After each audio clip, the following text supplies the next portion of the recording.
അടിമാലിയിലെ വയോധികയുടെ കൊലപാതകം പ്രതികളെ കസ്റ്റഡിയിൽ വാങ്ങി police.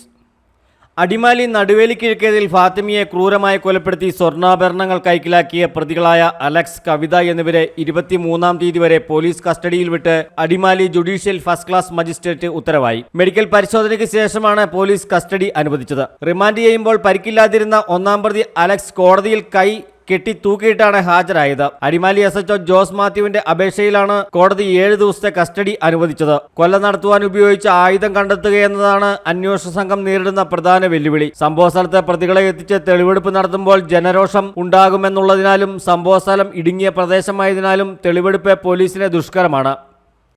Justin Kulangara, AM news network, Adimali. ഹൈറേഞ്ചിന്റെ വാണിജ്യ തലസ്ഥാനത്ത് പാരമ്പര്യത്തിന്റെയും വിശ്വസ്തതയുടെയും പകരം വയ്ക്കാനാകാത്ത പരിശുദ്ധിയുമായി Hima gold and diamonds, central junction, Nedumkandam.